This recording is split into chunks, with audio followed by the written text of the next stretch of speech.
Are you sitting comfortably? Then I'll begin.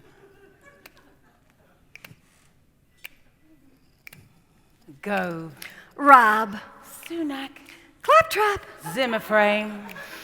Hancock, Gove, Rob, Sunak, Claptrap, Zimmerframe. Hancock, Gove, Rob, Sunak, Claptrap, Zimmerframe. Hancock. It's unbecoming that we're succumbing in such huge numbers to this disease. I'll tell you something of the shortcomings of politicians such as these. Once upon a time, there was a toy cabinet. And in that toy cabinet, there were some glove puppets, some marionettes, some ventriloquist dummies, and some masturbatory prefects. All led by an over-promoted rubber bath toy. Now, the puppets all said that they loved the bath toy, but secretly, they were all terrified that they would do something to annoy him and be banished to the benches at the back of the cupboard. So, when a global pandemic was on its way, they were too scared to insist that he come to the Cobra meetings. They were too scared to insist that he come to the Cobra meetings 5 times. They saw it coming, but the science got brushed aside, and they poo-pooed it, and then concluded their inaction was justified.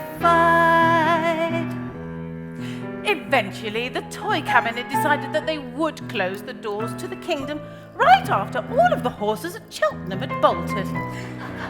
People stayed home and saved lives. They learned new skills, to knit, to sing, to zoom. They got fit, they got fat, they stopped smoking, they started drinking, and they all cheered as one tired old teddy bear walked round and round his garden. And once a week, they would step outside and clap for all the toys who, it turns out, had the most important jobs. The most important jobs for the least amount of money. It kept on coming, it kept on coming. Do your bit Thursdays at 8. War veterans lauding, all that applauding. Why not just pay them a decent rate?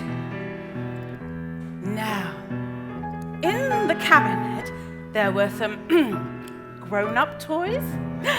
And one of them, a dildo called Hat Mancock, was the person who made the rules up. And if this was a real fairy tale, the moral would be that if everybody obeys the rules, then everybody gets to live happily ever after. Unfortunately, the bath toy's boss decided that the rules didn't apply to him.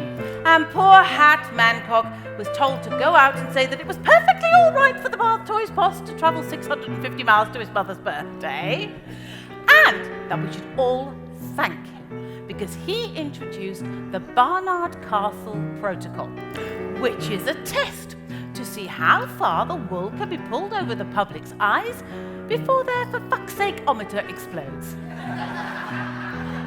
It turns out it's an awful lot farther than Barnard Castle. Dominic Cummings, to him the lockdown was a game. If you were like him, you'd make the rules up. Any good parent would do the same.